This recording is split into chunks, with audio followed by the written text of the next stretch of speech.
all words that we heard from parents when they arrived here near the scene earlier this afternoon. Metro's Investigative Services Division, you can see it going on behind me. News 3's Hedy Chang is also in there listening in, and of course we'll bring you the latest information. Yeah, Jim, that gentleman that fired the shots at firefighters and police was shot and killed on the scene. And that's exactly what happened in 2002 when in a single year the water level here at Lake Mead dropped 25 feet.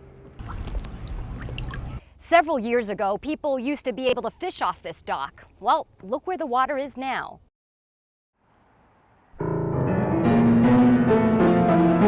I usually get here at 7 in the morning. Yesterday I didn't have to, and I didn't even worry about time, so I just kept playing. And Albina Azryan kept on playing, even when she noticed, in between her notes, different sounds.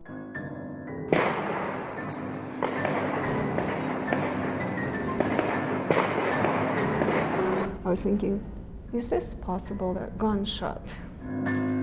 A trained musician, Azryan can recognize just about any tone, all except this one. That would be a gunshot, and then I thought, this is too many of them. It's definitely fireworks. I just kept playing. But as she learned only after stepping out of the historic Fifth Street School Monday morning, the popping sounds that accompanied her music were shots being fired from the federal courthouse across the street. The target, Johnny Lee Wicks, who had just shot a federal marshal and a special deputy marshal moments before. Sometimes we don't realize how lucky we get. Little did Azryan know she was playing the soundtrack to the chaos happening right outside her window. The irony of the song title, a chilling coincidence. This piece is called Violent. It set the mood, even while Azryan says she had no idea of the horror happening outside her walls. All kinds of thoughts going through mind of a person who's mentally sick. Azryan is just one of several people who work at the historic Fifth Street School, now counting their blessings. One bullet went straight through Randy Levine's office at the American Institute of Architects. It went straight through and ricocheted off the side and embedded into the window frame up here. And thank goodness there was no one in the office at the time. Next door to Levine's office is the UNLV School of Architecture's Downtown Design Center. Had the students been in those classes, there would have been some casualties. But instead, it was one casualty. Special Deputy Marshal Stanley Cooper, the courthouse's first line of defense. A tragedy that ended right outside Azryan's window. A tragedy she wants to forget. I'm getting rid of this piece on January 13th, and I'm done with it. Of course, every time if I would play this piece ever again, I would remember that. A spring morning in the Spring Mountains. The panoramic vistas take your breath away.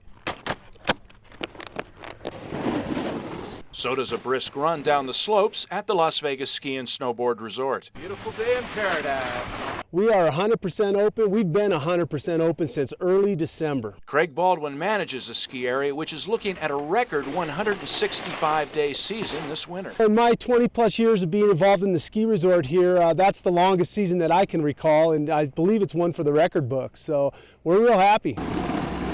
So are the regulars. Las Vegans who think living in a desert doesn't mean you can't regularly slide downhill. I actually been up here every single weekend this season. Yeah. Try to make it up here 4 or 5 days a week. Mid-March skiing in our local mountains provides the best of both worlds. In the morning, there's the winter-like hard pack, and by afternoon, that big sun beats down and the snow goes loose granular, providing spring-like skiing. We've seen over 15 feet of snow here at the ski area in the Spring Mountains, and there's still a lot of snow on the ground right now with 68 inches here right underneath our feet. The snowfall bonanza has been an economic shot in the arm to this weather-dependent industry. We're ahead of our projections here, and we've been able to maintain a solid workforce here at the ski area throughout the winter season. The season began in October when the resort came within 4 hours of being the first in the nation to open. Your last chance to catch a lift will be April 18th when the season officially ends. Are you looking forward to heading down now? Absolutely. Well, let's see you go. Getting some pizza and beer. Jerry Brown, News 3.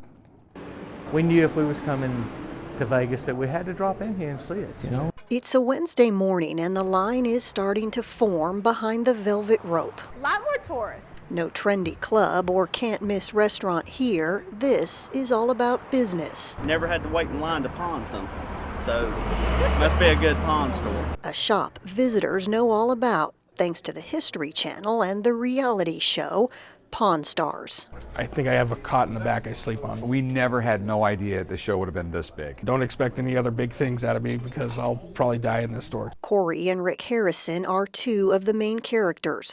Rick Sr., known affectionately as the Old Man, and Corey's childhood friend Chumley round out the cast. But make no mistake, this is reality TV that's really real. A working pawn shop with big personalities. Apparently we're a big hit. I know Monday night I got better ratings than Leno did.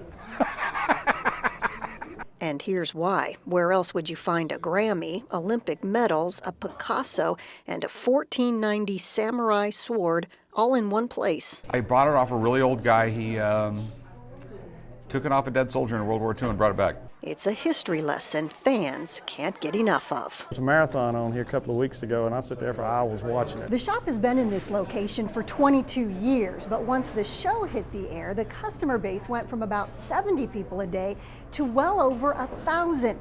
Groups like this are very common. I really think I'm helping out downtown. A lot of people say they come to town just to see me. I don't think so, but like I said, I'm getting a lot more people downtown, and I'm trying to help out the economy. Lee, your potatoes up, darling. And less than a block away, Ty Weinert at Potato Valley Cafe has become a huge fan. Lines of people line the sidewalks, and sometimes they get hungry. They can smell the garlic butter, they can smell the potatoes cooking, and they come over, and it's great. Weinert says her business has taken off thanks to her neighbors' success. And according to the Nevada Film Office, the spillover is to be expected. It's free publicity for a part of downtown many tourists skip. When we got off the plane, that's the first thing we said, you know, we need to go down to the pawn shop. What's up, man? And the Pawn Stars couldn't be happier, signing autographs, taking pictures, and promoting their side of downtown, velvet rope and all. Nice to meet you guys. Denise Roche, News 3. This all started just before noon. Police were called to a disturbance in the middle of the street here on San Pedro, and sources are telling us a man was beating a woman with an axe. We've also learned police have been to this house before. Now, officers tell us there is a history of domestic violence here. We're also hearing one of the family members has a history of psychiatric problems, although whether that person is the suspect or victim is still unknown. What I can tell you is that one juvenile is dead and two other females, ages unknown, were taken to the hospital in critical condition. Police say it appears everyone involved is related. There were several other subjects in the house that were not injured at this point, and suspect is in custody for this particular incident. Okay, it appears on the face of it, it's possibly domestic related. We're not really sure. That's something that we're going to have to kind of weed through. Police say this investigation could stretch well into the evening, and the names of those involved have not been released. Denise Roche, News 3. For many of us, the Neon Boneyard is a stroll down memory lane. The Stardust sign, the Golden Nugget was a groundbreaking design. From the better-known signs and those considered iconic. The Moulin Rouge is one of my absolute favorite signs, designed by Betty Willis. A beautiful, beautiful sign.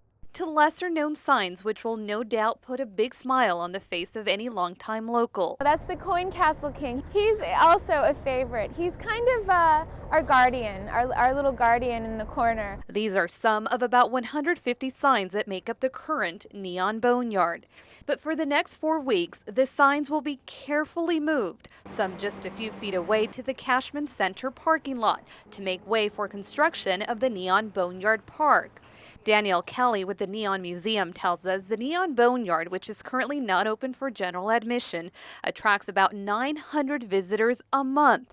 Visitors who take part in pre-arranged guided tours. It breaks our heart to have to turn people away when they want to come visit and they can't. This project is expected to take about 10 months. In that time frame, those guided tours are being put on hold. As for when the general public will finally have access to the museum, that won't happen until next year. that's going to be one part of a full campus that'll include a curated collection of the signs, as well as a restored La Concha motel lobby as our visitor center. But that's about a year and a half down the road. This current project, the Neon Boneyard Park, is a $1.9 million project, funded in part by the Bureau of Land Management. The funds themselves are federal funds. They're not taxpayer funds, they're not city funds. This is what the site looks like right now, but in less than a year, it'll look something like this. For those who believe it's important to preserve our city's fabulous history, one sign at a time, the Neon Boneyard Park getting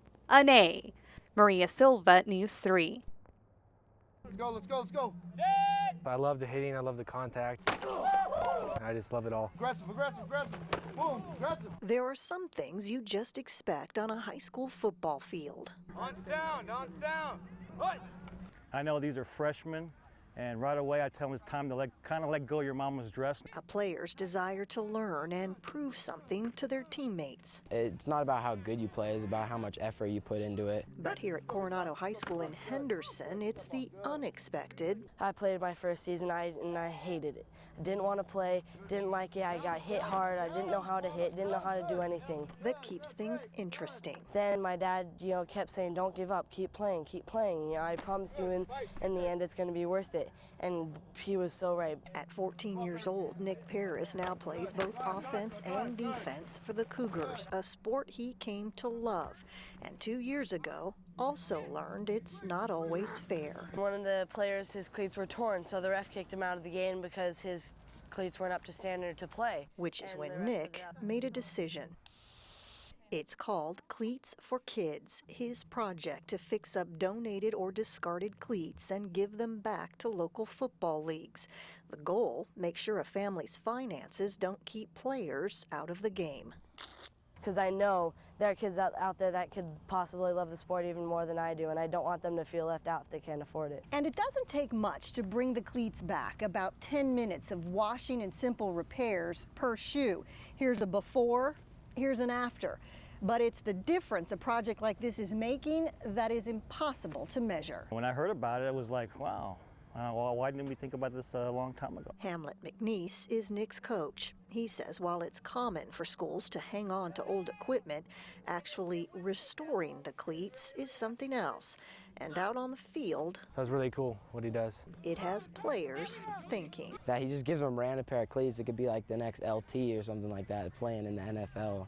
I mean, just little things like that count. Come on, go, turn up, Day! It's a season just beginning for the Coronado Cougars. And out on the practice field, they're already finding out what it takes to be winners. Which direction's Nick going? He's going in the right direction. He's a good kid.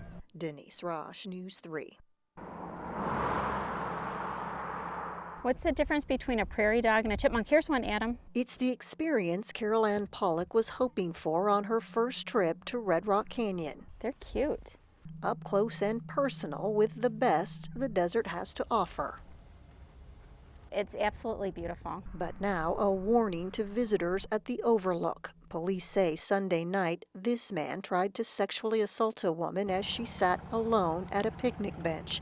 Awful to hear about anywhere, but some say especially troubling here. People come here to observe the beauty, and that's such a horrific thing. It takes a real hero to beat up on a woman. The attack happened at 8:30 at night, just as all these views were being swallowed up by darkness. But it wasn't unusual that visitors were here either. The Overlook closes at 9. According to police, the victim noticed the man as he sat down a little too close. She turned to leave and was grabbed from behind. She did what she had to do to escape harm.